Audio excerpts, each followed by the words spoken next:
nazoyemba na mai na miso ngai natangisi mwana nalakisi na balobaka français akomi ministre moto ya liboso akonyokoleza ngai enseignant soki nazali incapable, j'ai fait 21 ans d'enseignement, je suis incapable d'acheter le fils qui a un vélo de $50 et ça est regrettable. Et là que je ne pas ces alliés par rapport à l'ifoutu à ce biso tout ça la calcul simple yo zali maman ngai papa na bana mine na faute dans deux chambres de salon bazo faute 380 000 francs congolais. On a sur la banque dans listing tout est listing monter ba la raté. Tozi 380 wana ba pesi yo sala wenzo faute ndaku oboko la bano tengisa ba ngweso kokoka yango na transfert na kati. Iloko liboso yango wana patuto yo ba to bakeno enseignant congolais sur $220, c'est 380 000.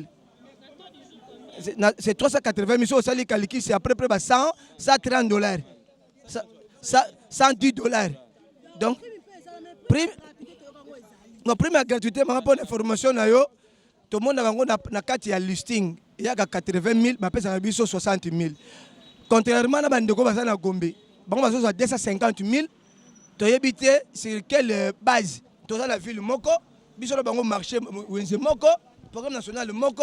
Petit d'abus nengi moko mais comment on va 250 000 biso 60 000 voilà les injustice sociale ne doit senga président ayebako ça la uniformisation il y a première gratuité pour na enseigner à école primaire na $250 to yebise bongo pour na nini akotuna bongo secondaire aura déjà prime wana et en dehors de ça après ça biso $500 pour metaki biso na manière de savoir que non à la tout enseignant congolais comme à $500. Nous devons discuter le lot, soit $500 et que nous avons fait un classe, tout le temps ça peut pas dans la biso.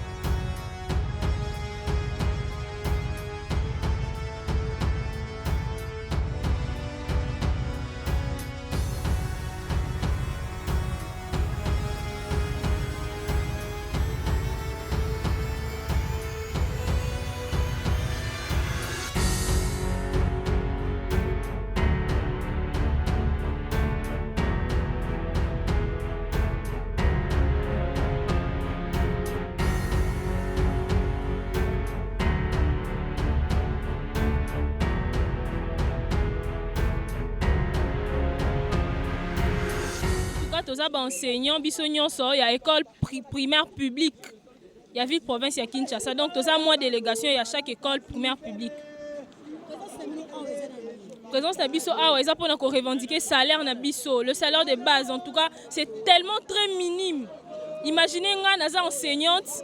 Quand j'étais très petite, aux qui na ambition, on a bonne volonté, on a non, je serai enseignante, je vais donner l'éducation et puis donner quelque chose aux enfants. Mais les lots,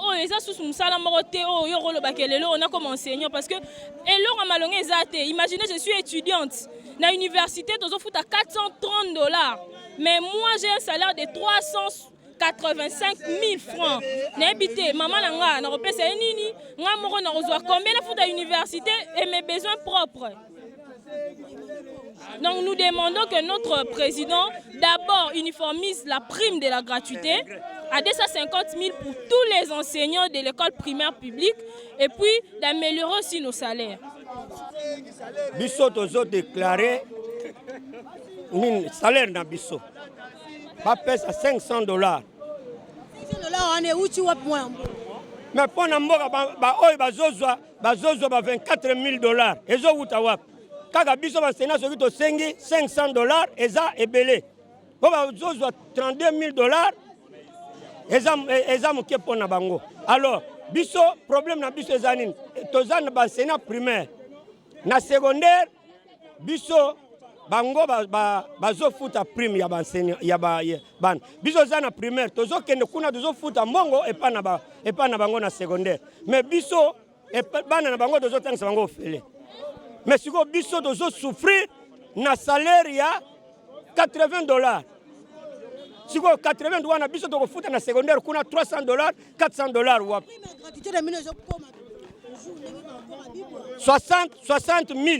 60 000 prime ya gratuité pour na biso. Est-ce que yo koki ko salela ngo face yango nde to lobby ba pesa biso mbongo bien année blanche ezo salama année oyo to ke déjà na année blanche réclamation ya mbongo tozoluka comme bazolinga ko pesa biso mbongo te biso pe to kangami kaka wana bando ozomona ba uniforme bazokende kuna na kati kuna eloko ezate bazotanga na bango te me bazokosa bango ke non bokende totangi tosali boye mais nini ezate tozotangisa te. C'est vraiment important. Rien ne marche en ce qui concerne l'enseignement ici en RDC. Alors nous revendiquons notre droit. Nous revendiquons notre droit. Nous avons droit à nous revendiquer. Trop c'est trop. Je suis jeune. Combien nous touchons? 380 000 francs congolais. Qu'est-ce que tu vas faire avec? Comment tu vas t'organiser avec 380 000 francs congolais? Nous sommes des jeunes, nous devons nous marier. Quand est-ce que tu vas t'organiser? Tu vas payer une maison, louer une maison de $100. Tu ne sauras pas. Rien ne marche. Rien ne marche à ce qui concerne l'enseignement congolais. Voilà, il exige les dollars. On nous paye en francs congolais. On va encore acheter les dollars pour payer dans les taux, voilà, taux d'achat, voilà. Ça n'a pas d'importance. Alors nous voulons que l'on soit rémunéré à $500. $500. Nous revendiquons notre droit. Nous revendiquons notre droit. Nous avons droit à revendiquer. Mais ils en ont. Le pays a tout de potentiel. Ils en ont. S'ils ont tête, nous allons entrer au banc de cette pensée d'année blanche. Nous voulons qu'ils restaurent. Nous voulons qu'ils restaurent et qu'ils rémunèrent les enseignants comme il faut.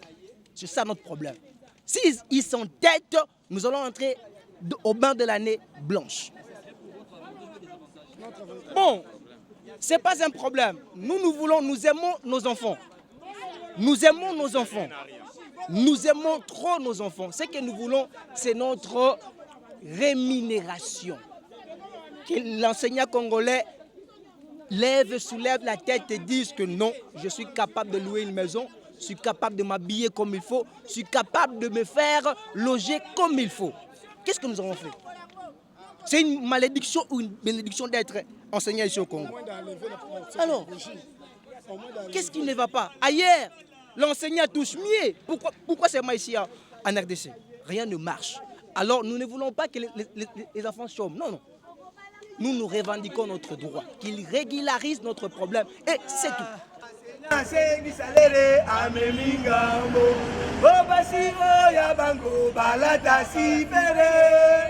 Oyo ya biso ezulukable bana oya bango batanga na poto oyo ya biso bandundu filie basi oya bango balamba basoso oyo ya biso matembele baki otikanga ina senga salere enseignant sengi salere ameminga bo basi oya bango balata sipere. Nous regrettons que tout calculé là nous, tout à dollar au Bosali, copé sabiso, salaire insuffisant, 380 000, avec 380 000, tout on a un dollar et demi combien, dans taux d'achat, et copé sabiso plus ou moins, c'est 330, hein? 130 $. Avec $130. Donc, et si tu fandi, na muto to sala, musala nanda kwa muto. Na muto tonga. À l'équipe iso. Mais regardez notre gouvernement. Quand est-ce que nous devons s'en sortir? Quand est-ce que? Alors ça c'est notre tour. Nous voulons une solution fiable d'ici cette semaine. Ça sera mieux pour que nous puissions continuer notre travail. Travail, c'est dur. J'ai d'abord une préoccupation. Quand il s'agit de recrutement, quand on recrute les agents au niveau de DGI, DGRK, ça ne se passe pas au niveau de la télé. Mais s'il s'agit de recrutement des policiers, de FARDC, vous verrez même la RTNC envoie le message que non, il y a quoi? Le recrutement. Pourquoi pas aussi, il n'arrive pas aussi à inscrire leurs enfants propres pour qu'ils deviennent aussi des policiers ou des militaires. Mais regardez, pour qu'on sait qu'elle est là-bas, je ne sais pas. Comment est-ce que je peux parler? Mais le gouvernement doit prendre en charge ce que nous voulons. Ngai regret na ngai eza le seul ya koyeba ke depuis ministère o ebanda depuis bakoko kino lelo je n'ai jamais vu un enfant de ministre ou député aya ko s'intégrer na ministère o enseignement étant que enseignant debout bango bazaka kawana na kokota na ba ministère a minene parce que koto batikela ka ba déchet na bango eza banani biso toza banani bango baza banani. Quand est-ce que nous, les enseignants, nous allons s'organiser pour que lobby ceux qui to komi mi bangé, to koma ko buka, to lia auto lonaka, to ko buka auto lonaka. Yami balé ezaboui. Chaque fin du mois, toujours qui est dans la banque pour aller toucher nos salaires. On aille voir seulement le salaire en dollars dans des banques. Pourtant, biso to futamaka en dollars té. Toliaka franc congolais et non que les dollars, toliaka dollars, toliaka franc congolais. Parce que tokosuka wapi na bato ya boy. L'État a trouvé les solutions dans nous. Voir le cinéma primaire à danger. Oh venez voir, oh venez voir, oh venez voir, oh venez voir le cinéma primaire à danger. Oh venez voir, oh venez voir, oh venez voir, oh venez voir le cinéma primaire à danger. Oh venez voir, oh venez voir le cinéma primaire à danger. Oh venez voir. Oh venez voir, l'enseignement primaire à danger. Tu es qu'on réclamer salaire na biso d'abord eza muke, to sengi na l'État akoka kobongisa yango na hauteur à $500. Et puis uniformisation ya prime. Prime awa na Gombe bafuta bango 250 000, biso na bamakala kuna 60 000. Pourquoi indifférence ndengwa na différence moko ya makasi? Donc to sengi na l'État akoka kotala makambo ya prime na biso ya bato primaire. Et puis ndengina lo baboy so kontali inspecteur ya enseignement primaire mais ezamawa inspecteur azwa makolo okati inspecteur azwa makolo arate Gabon mutu mwa bisinga ko ba enseignant Gabon bazora mbongo malamu ba enseignant Angola bazora mbongo malamu mais pourquoi pas na Congo RDC ezelo kwa makasi bakoka ko modifier ba salaire à bateau président de la République alobaki yango maintenant on va relobaki modification de salaire au moins 30 000 20 000 et on va bien augmentation et on a maman toye awa d'une manière pacifique toye ko beta mukite toye ko bundate toye ko réclamer droit na biso pour tous à la bien ba pesa $500 ba uniformiser une prime ya gratuité on a ndeko koyoka na on a kele saison ngama on ça bana te pour na uti ko loba yango okotanga ndenge bakomi awa ko filmer na tu ko loba yango donc uniformisation ya prime réajustement ya salaire à hauteur à $500 wana ndito kozama so ba peso ka ta prime ba réajuster yango keza se kozonga so kité UNESCO pas okengela année blanche pe ba décréter osation pour la président de la République donc maman Raissa continue à esika to moni ba acte à poser après c'est souvent a prime wana après c'est salaire mais vraiment c'est insuffisant à qu'on réajuster ou beba yo kana ba syndicaliste dans un premier temps na web soki nga d'abord na UDPS ya makila tshisekediste na kolingate que président de la République ayoka soni na kosenga président de la République boyeke azala mutu ya ba parole a respecter ba parole na ye au moins batumi ba comme on a président ndike mutu alokuta soko lo bibo na minga mutu UDPS ngo yoka soni bako président bina kosaka zoba makambo moko ya lokuta donc président azali moto ya mawa soko tali président aza pena na mawa travailler entourage na yende balingi yete balinga président échoué biso toza na besoin moko tombolo ata 30 ans mais abongisela biso salaire soko abongisi salaire ba fonctionnaire salaire ba militaire salaire ba policier salaire ya ba enseignant akovanda wana ata 50 ans mais soko abongisi te yo moko yebi ba congolais Kabila kenda boya. Merci. Alors, on a Dinakopé, pour Dinakopé, on a mis Ibi, tout la fonction publique. Dinakopé, les autres, ils ont les signes sans montant. Donc, comme moi, oh, je suis 380, moi, 360, moi, 370, bon, on fixe, on a raté. Dinakopé, coup famille, Ibi, tout la fonction publique. Président a annoncé visite dans une école Moroté. Pour ça, il conseil que non, dans une école Songolo, on va guider, on va benga batu. Ah, ça la brisque, à quoi une école oh ya sepeli, à comment la réalité. Pour na yolo tonga avec visite doit être déjà annoncé. Ne pas préparer qui va enseigner wana. Annoncé visite dans été, à quoi le école ambula brisque, yemo ko à palper réalité. Maman, aya. À travers l'école moko, même il y a makala côté ka brisque. Amona yemoko réalité o bazo biseza ya ngote aya pe akede pe na Dinakopé poto yoki ke non na Dinakopé za na lisingo yo babomba ka bachaka montant na obiso zo keza ya ngote toza na delisi na Dinakopé moko za montant obiso za sa montant a vérifier information ezali do balingi yete souci ezali ke non président bongisa mboko a bongisa salaire mwana moko ya première année primaire ya muke aye pembeni na ngabi mesenzuzi tokotanga te.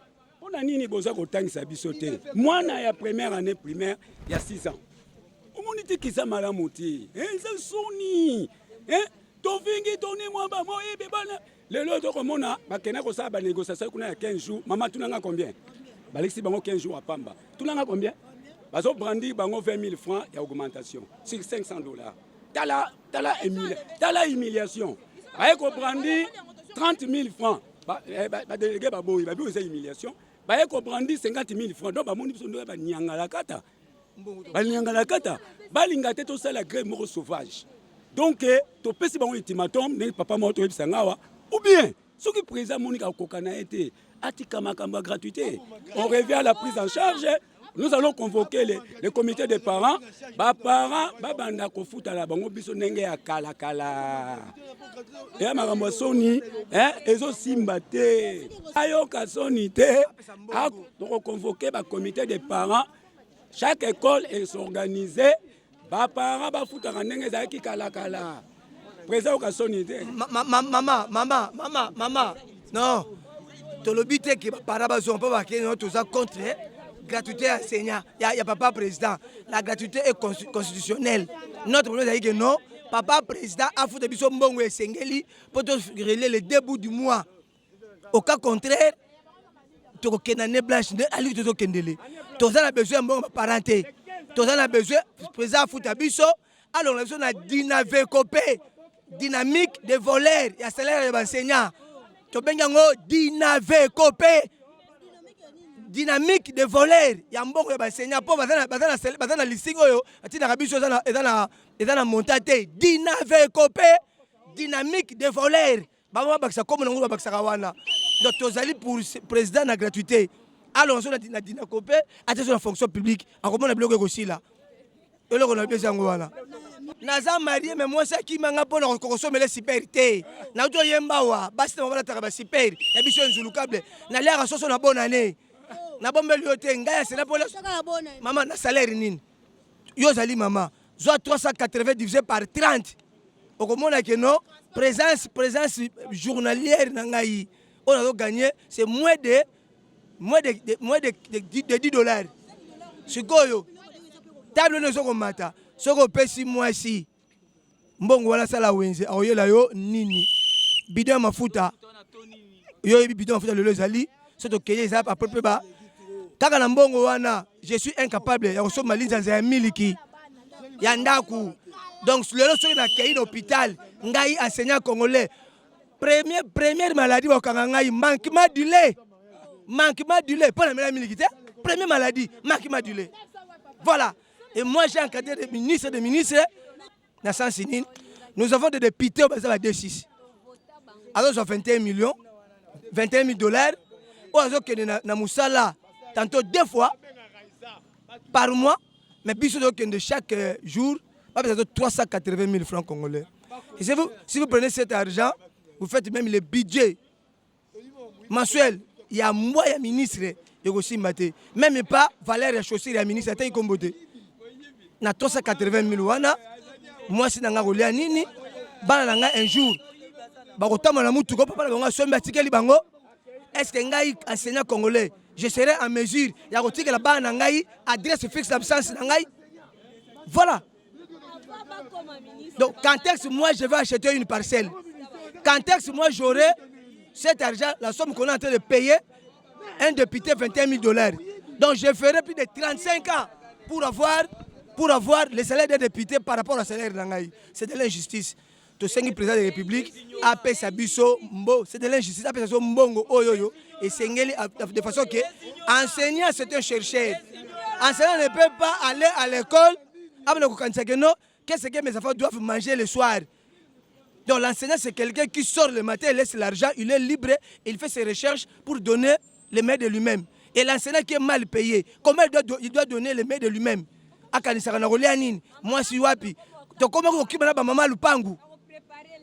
Nous sommes incapables de recevoir la face. Nous demandons au président de la République de revoir notre situation. Notre situation, nous voulons qu'il paye à un enseignant $500 américains. Et nous enlever dans Dinakopé qui nous envoie dans la fonction publique, c'est fini. Pour que nous puissions sauver l'année. Soit l'année, je ne sais pas comment je vais la qualifier, ça sera une année blanche. C'est que les enseignants ne souhaitent pas. Les enseignants ne souhaitent pas une année blanche. Les enseignants souhaitent que le président de la République puisse sauver cette année. Merci vraiment.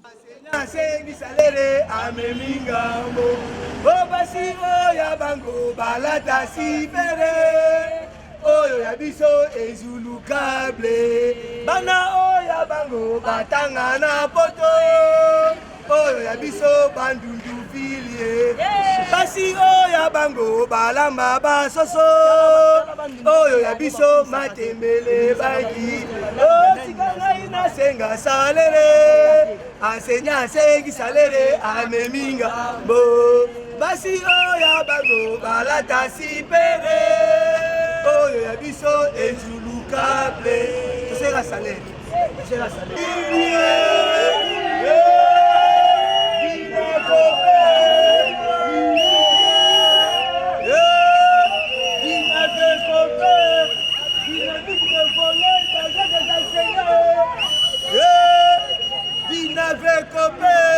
dynamique de voler de l'argent des enseignants.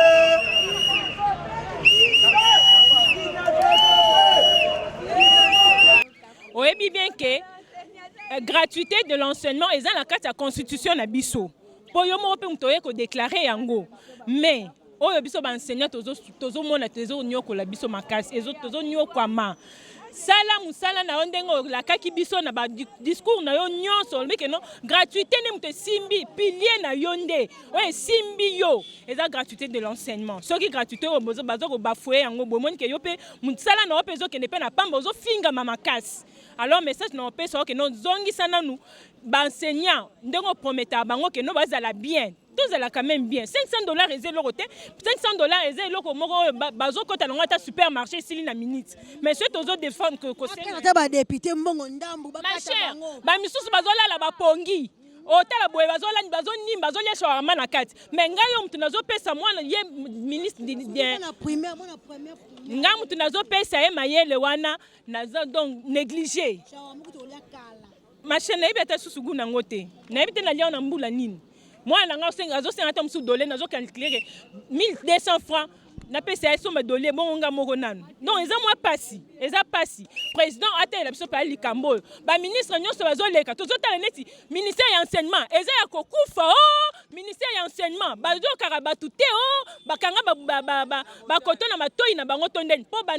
Depuis le 2 septembre jusqu'à aujourd'hui. Aucune réaction. bana bazotanga te, bana bazotanga te. Biso moko na kisha tête mais même l'intérieur bana bazotanga te.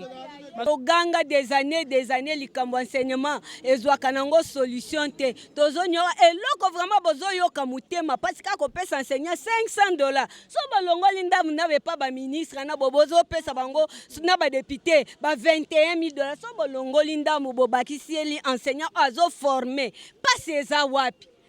Pas ces wapi biso tosi tolobi tolembi do to komi na suka eza lokola mwana babeti aleli akomi ka kokanisa susi na mutema bozo loba chaque fois o enseignement eza ya kokufa niveau yango eza ya se mais bino mo batu bozo linga niveau wana ekoma na se ba ototangisa bakoma batu minene bazoyeba biso te siko tozana susi to formaka ko former na ndenge nini mala bana na biso moko kutu bazawa na moye batanga université ezate pour sala bo pesa biso eza insuffisant donc eza na valeur ya $130 na ofutela nda $150 bon minerva na mwana université na refuta na combien na nini pe kozwa ndaku nazo futa $150 mai courant siko kolia n'en parlons pas donc ngo na komi boye na kondi kozala enseignant na mboka Kongo elisumwe kozala enseignant mboka Kongo elisumwe la lelo na koma konda.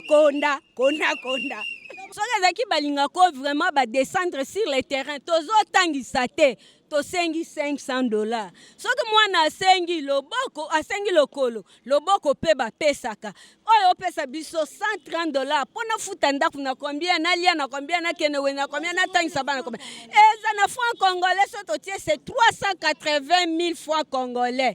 Lisumu nini enseignant sala papa lisumu nini enseignant sala ba collaborateur nonde bazo conseiller o mabe makasi ba bongisa batala ozana ba conseiller malamu te tala ndef kabila lobaki so ezaki na 5 personnes na malamu pembeni na mbe asalaki bien kaka bango wana bazo conduire bango batu ba memaki ye na échec kaka bango wana pe bazo luka ba mema yo na passe batu nini bayoka kolela batu te batu nini bayoka ka souffrance à population te soki lelo population o ezate en tout cas musa ezate sala quelque chose de façon que remonter pente wana ya gratuité pour enseignant ya école primaire ko kozala esclave ya gratuité te pour gratuité ndeto memi ngambo ndeto ndimi gratuité ezande lisumu ndeto memi ngambo biso peta na posa to vivre bana na biso pe batanga botala na kana bakota ngakutu ti mama makonde na zabo na yebi nde bakota supermarché te matika boyo nazo yebi so solo mama na yebi kutu supermarché te ezalaka lolenge nini na yebi yango te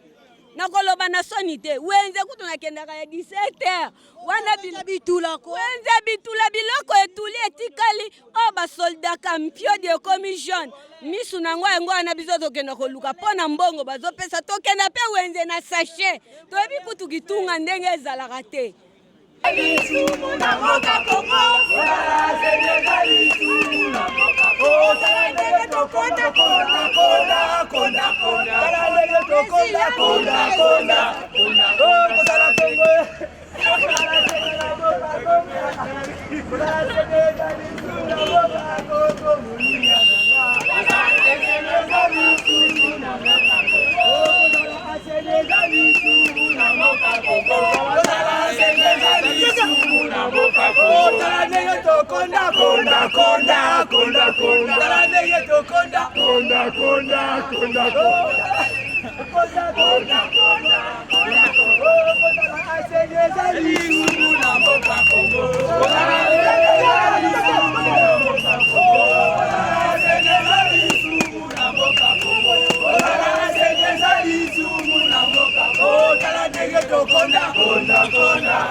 Konda ndenge tokonda kona kona kona kona ndenge tokonda kona kona kona kona kona Sénégal isumu na mboka Congo kona Sénégal isumu na mboka Congo kona Sénégal isumu na mboka Congo kona Sénégal isumu na mboka Congo kona ndenge tokonda kona kona kona kona ndenge tokonda kona kona kona kona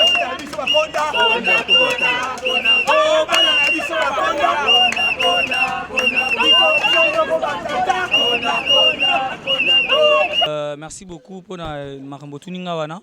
Winner eza jeu à Paris à sport. Mon ngana jeune non, mais je suis enseignant. Ngana zo goût ya otangisa. Ya professeur na ngai ya pédagogie. Na 6e pédagogie Sainte-Christine, collège Sainte-Christine Rompongaba. Donc tu es enseignement, tu es pour te former. On donne que ce qu'on a. Mais gratuité. Normalement, on est à Winner. Mais non, je soutiens mon transport. C'est Simbi, na Baksa, na transport na. Comment se fait-il? Et soutenir gratuité. Comment se fait-il ngai transport na ngai?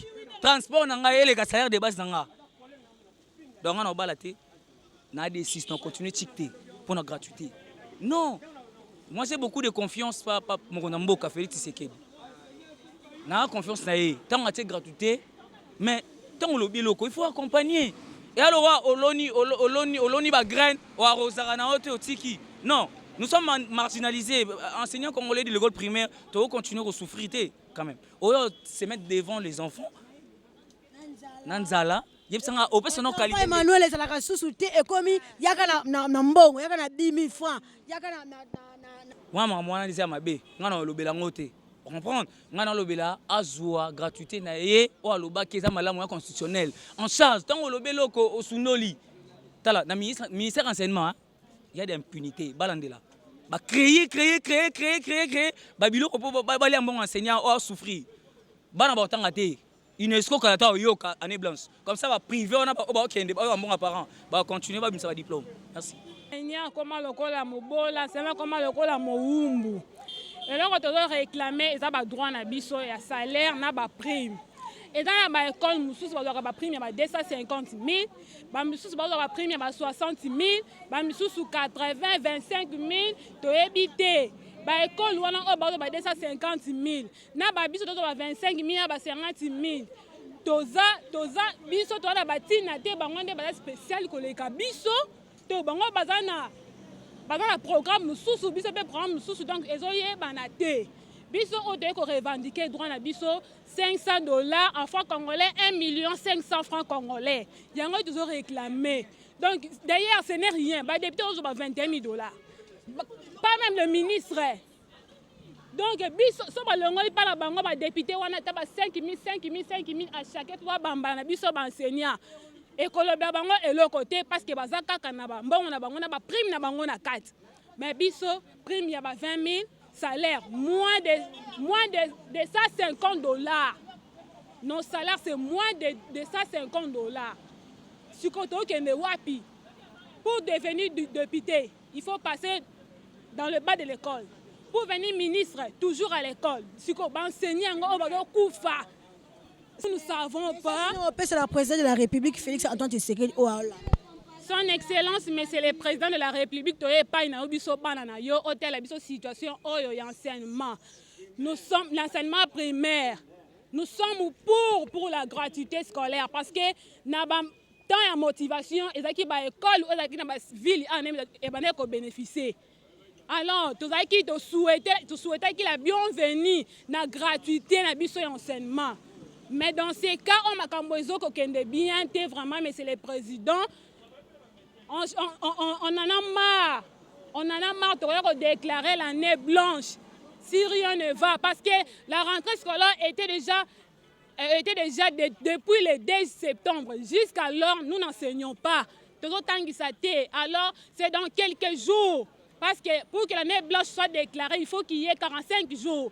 Ici, nous sommes au printemps. Au-delà, si nous attendons les 45e jour, alors si rien ne va, nous allons déclarer l'année blanche. Même les écoles privées qui sont en train d'enseigner, même les écoles protestants ou kimbangiste soki biso na enseignement primaire solution ezwami te déclarer l'année blanche et ça sera pour toute la République démocratique du Congo. Voilà le message que j'allais envoyer sur le chef de l'État, mais c'est le président Félix Tshilombo.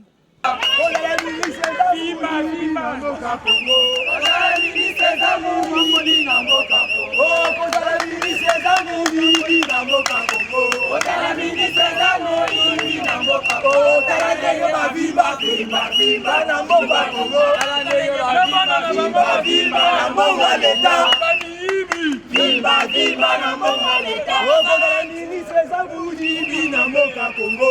Ozala ministre za Moyibi na mboka Congo. Ozala ministre za Moyibi na mboka Congo. Ozala ministre za Moyibi na mboka Congo. Ozala bango ba viva, viva, viva na mboka leta.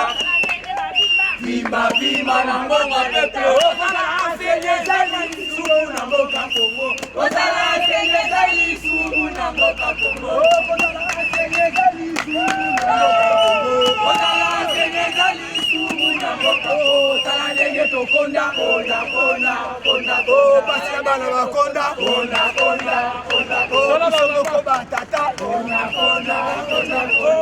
Nous avons été reçus par le directeur du cabinet de la ministre d'État, ministre de l'Éducation nationale. Elle nous a reçus au nom de la ministre d'État en voyage. Il nous a reçus, il a reçu notre cahier de revendications, notre cahier de charges, un cahier de charges qu'il a trouvé vraiment utile parce qu'actuellement, là, les problèmes se posent au niveau primaire. Alors, au nom de tous les enseignants du primaire que nous avons représentés à Bibois, le directeur du cabinet a reconnu que nous étions avec eux à Bibois et il a pris en compte notre cahier de charges.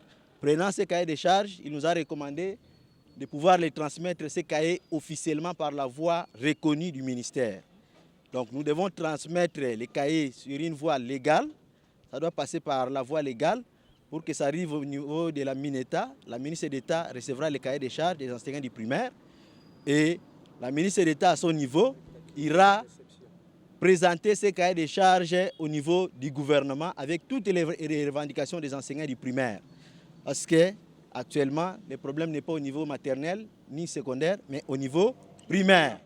Alors nous, enseignants du primaire, étant les gardiens de cette gratuité de l'enseignement, au nom de tous ces enseignants du primaire que nous représentons ici, nous avons pris en compte la revendication des enseignants du primaire.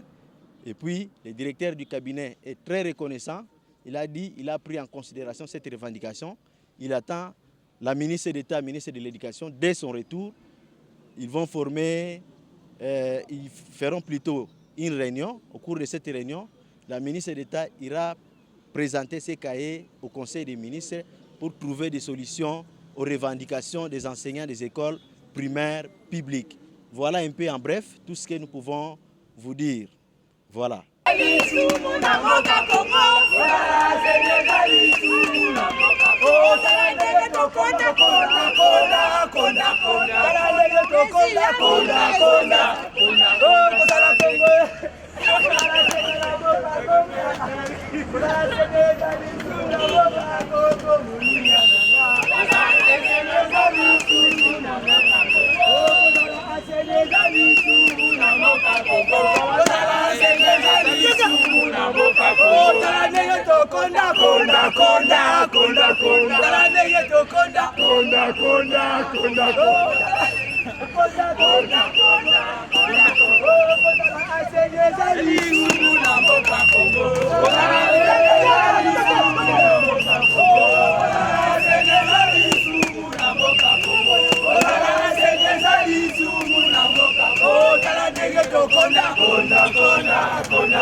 tokonda kona kona kona kona tala ndenge tokonda kona kona kona kona tala ndenge tokonda kona kona kona kona kona Sénégal isumu na mboka Congo kona Sénégal isumu na mboka Congo kona Sénégal isumu na mboka Congo kona Sénégal isumu na mboka Congo tala ndenge tokonda kona kona kona kona tokonda kona kona kona kona biso bakonda kona kona kona oh bana na biso bakonda kona kona kona biso songo batata kona kona kona Africa cool, et abena cool, Africa cool, abena cool, le quoi cool matopi. Après toujours,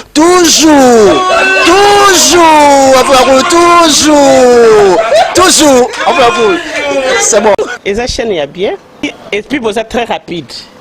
Ils sont très rapides, et les chaînes moko, bako ça a bien confiance. En tout cas, nazo senga na bato oyo nanu ba souscrire te bazwa. Donc, eza vraiment neti oyo balobaka ke boka lelo, lamba lelo, lia lelo. Vous voulez le Congo?